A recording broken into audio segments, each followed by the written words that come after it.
Welcome, I'm Jon Caldara, president of the Independence Institute and your devil's advocate. Tonight I thought we'd just do something nice and talk about another show because that makes ratings sense somehow. I guess it's cross-promotion. No, before this show is always a wonderful warm-up act for this. It's called Colorado Inside Out, which is celebrating, I guess, 25 years. I've never seen the show, but I hear it's a big deal around here. Patty Calhoun from Westward, glad to have you here. My pleasure. CIO regular. Lynn Bartels, famed reporter to the stars. PR hack for government now. There we go. We were on the show together once years ago after the election, right? On Colorado Inside Out? No, on Caldara's show. Oh, we've been on his show together Johnny's a bunch Angels. of times. Johnny's Angels, I like that. Oh, there we go. All right, so the first time I tuned in, I used to watch CIO before I was even on the RTD board, and I won in, what, 94-ish. And then when I got... A year that'll live in infamy. Yes. And then I got on the board, and I saw these people I didn't know ripping into me constantly, and I think it was probably you. Very possibly. Yeah, so that was my beginning love with Colorado Inside Out. What about for you? Well, I was on the very first show. So Really? with Sue O'Brien and Al Knight and Pierre Jimenez, and Ken Hamblin was the host at the time. Did he wear the fedora? Oh, he was in full Hamblin mode, which meant he talked a lot. We didn't talk a lot, but it was you could tell they were kind of trying to cover the demographic bases. But I was at the time young. Sounds like the Mod Squad. I know, it was like the Mod Squad. What was with that fedora? I'm believing perhaps so he didn't have to use the magic shiny head makeup. The shiny head makeup is nice. It's So testosterone that makes one bald, don't you know? Sadly, the same reason you'll never use it. When did you first turn into Colorado Inside Out? Well, I moved here in '93. I didn't have TV for about 6 months. And then I started watching Now and Then. And sometimes I'd see something that would just drive me nuts because they'd talk about some crime. And I came here as the cop reporter. So they'd talk about some crime. And I go, that's not what happened. And I'd be like, oh. And then eventually, I think as you begin to know the players, who the people are on there, it becomes more and more fascinating. And I really started appearing on the show a lot with the 2002 election and the 2003 Denver mayor's race. What's so cool about CIO, it's always been, is that it doesn't have that McNeil-Lair scripted vibe of I say this and then I know your counterpart will now script and say something the opposite. No, it's like you're talking over a barroom table. And you're not interrupting each other. No, it's like a cocktail party, I think, where some people have studied. I don't. I think most people don't. You just go in, you talk about the events of the day that you would like to think you were talking about in a newsroom anyway, but often you don't. You know, you never actually sit and talk about Patty, what's you going on never in town. need it to study because you're more up on everything in this town than most people are. She just makes stuff up, but nobody wants to No, challenge that is her. not true. I mean, Patty is... I'm very behind on like the 1820 Supreme Court that David Kopel always does. Well, David Kopel, speaking of research, you know, he'd come in with some 1848 treaty and... I mean, listen, he's been a friend longer than he's been an employee, but the arcane crap that comes out of that guy's mouth is incredible. I think he makes it all up. I don't think so. It could be. What, I mean, have you ever fact-checked any one of his legal facts? I would never even think to. Exactly. Son of Jerry Kopel. There you go. No fact check needed. I am hoping that the show, which we haven't seen yet, has all of David's most arcane references. Well, we should let folks know that right now, as we tape this, none of us have seen the 25th documentary, 25th anniversary documentary that aired just before CIO tonight. So we're talking about nothing we have any knowledge of, which is pretty much what we do regularly. Right, exactly. And in fact, we don't even know if we will still be able to show our faces in this town tomorrow night. After 24 they hours refused from to now. put me behind a table to kind of cover the stomach, I'm sure, you know, I don't normally see it. My dad was visiting one time, was channel surfing and went, Lynn, and I'm like, what? And I come out and he goes, you're on TV. Do you ever get something like this? Like, hey, I saw you on TV the other night. I'm like, really? Did you like it? I said, no, I was just clicking through. Well, we get, remember? Oh, yeah. Yeah. Like, it's good that Lynn and I are on the same show because otherwise sometimes they can't tell the difference. I once had a newspaper, or maybe it was a homeless sign flyer. Actually, as I was pulled up on some street, and he was asking for change, I said, sorry, I don't have it. He goes, you know, you look better in person than you do on TV. I'm like, well, where are you watching TV, buddy? But anyway. Where's your cable So that was good. from? All right, who recognizes you on the street from the show? A lot of people recognize me, but they don't know why. I think they think I like deliver their milk in the morning. They think they've drunk next to me in a bar, which is likely, but they know they know me. But because it's so conversational, Colorado Inside Out is just so kind of community down home. They think they know you from something other than television. What about you? Get recognized a lot? I do, but remember, I have the thing where people think I'm Patty sometimes, or, but you know, it's weird if you go through Safeway, you know, it's like the weekend, you're wearing like your grossest shirt and an old pair of shorts with a hole on them, and they're like, I haven't seen you on TV in a couple weeks, and you're like, oh my gosh, because I look just the same. Or that's when they say you look better in person than on TV, so that's always troublesome. Yeah.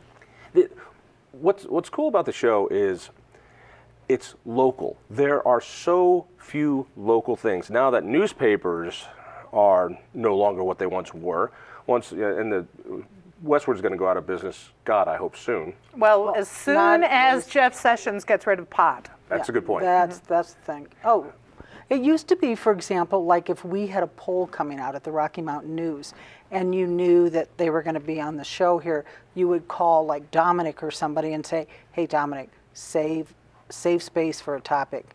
We're having a poll come out tomorrow. It's going to show this. Don't tell anybody, but you'll want to discuss it at the table. Right, you were worried about people stealing stories. Now you're just worried, will anybody do the story? Will anybody cover it? Mm-hmm. But there is so little local coverage. I mean, you need to go to different websites now to pull out local stories, whether it's Complete Colorado or Colorado Politics or The Independent. That to have a show dedicated mostly to what goes on in Colorado, I don't know if other places do it. Some other cities do, but I think but Inside Out is the most long-lived. Right, they're not stuffy. Stuffy. All right, that has. I mean, we are not stuffy. And every time they want to say, "Do you want to talk about Syria?" I'm like, "No. We are never going to have primary sources here. We are talking often about things we actually do know something about firsthand." I used to say that at the Rocky. I mean, if it was a huge Oklahoma City bombing, yes, that's a front-page story. But the other thing, I'm like, you can get that anywhere. Let's give them news that you can get here. And I think that's, when you go around those topics, sometimes I'll be like, when did that happen? How did I miss that? And of course, there's always my favorite, the disgrace of the week. And What was your favorite disgrace? that I ever said, or Yeah. somebody else's? I couldn't.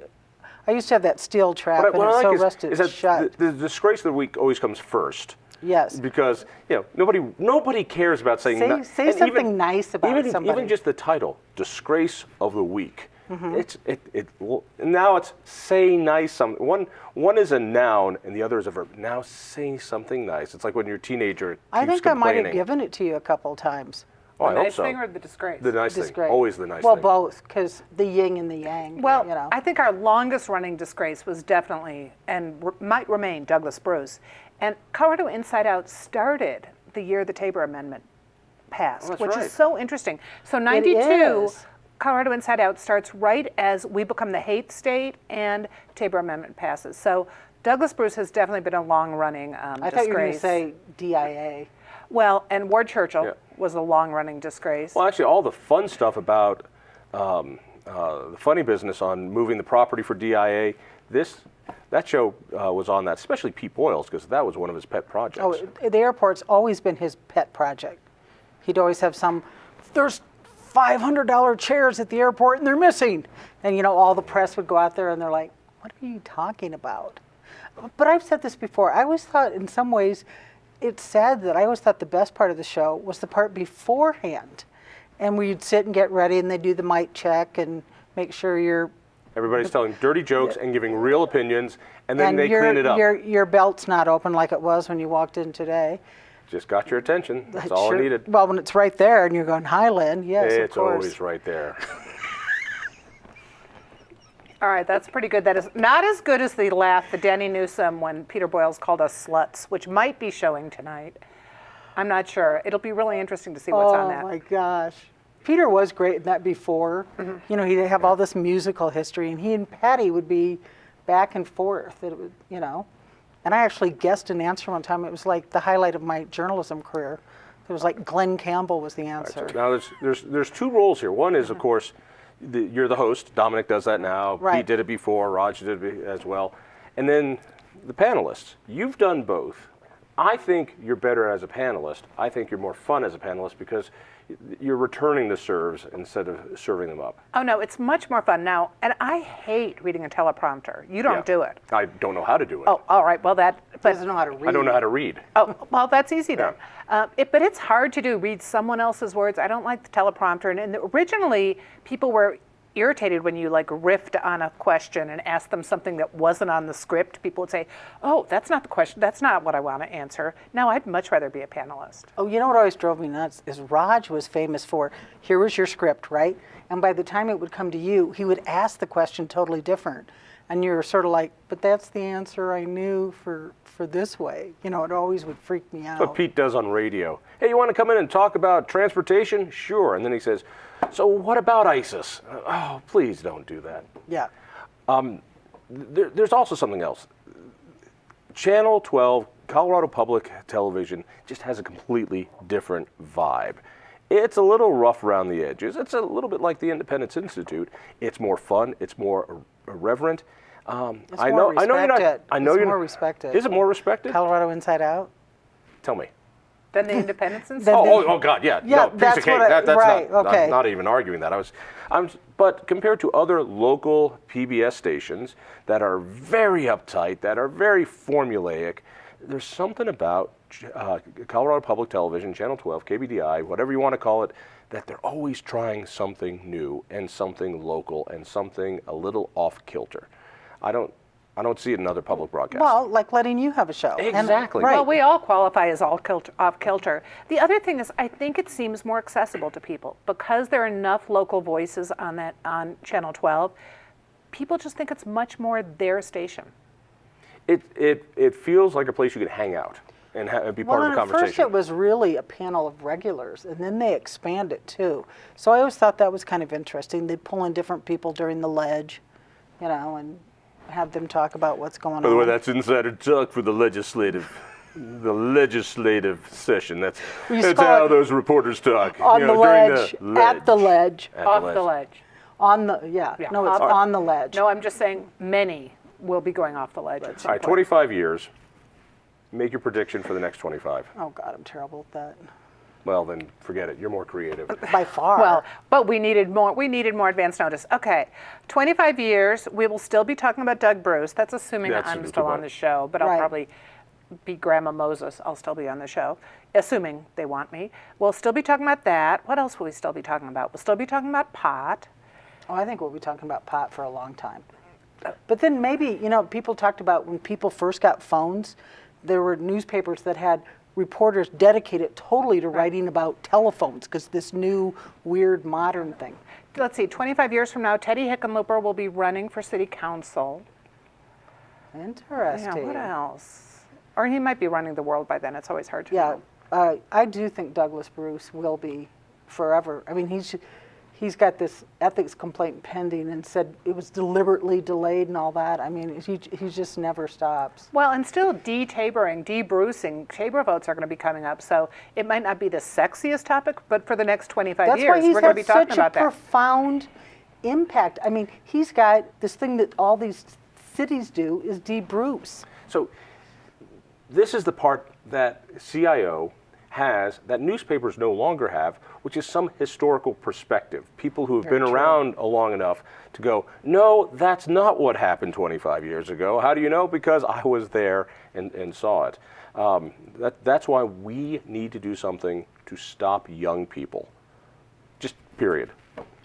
Well, they're not voting in this election. Does that help? Oh, they're not voting? Oh, that makes me feel much better. We were all once young. I think we can safely say they can Trust be brought me, along. I was never. I'm pretty sure you were. You're still young. You're the most juvenile There's a difference between knows. immature and young. Oh. You're well, still that's young. something that has escaped all of us, I think. Yeah. All right, final thoughts? Still love the show? Oh, I love the show more than ever because I love the people who interact with the show. We never talk about the real thing, which is what kind of losers are home on a Friday night to watch CIO and Devil's Advocate? Take your wife out for dinner. It's a Friday night, for God's sake. And watch it online. Oh, that's what I mean. Or in the rerun. Tape it. Right. Tape it. Yeah, John Do used to watch call it. me up and say, hey, I'm going to be on the radio tonight, Friday night. I know you won't have a date, and it's kind of loser's night. Tune in. And you always did. I love this show. I actually think it's just one big, huge civics lesson, but that's interesting. And you're not graded at the end. That's right. Only afterwards when the cameras are off. Ladies, thank you. Stay tuned.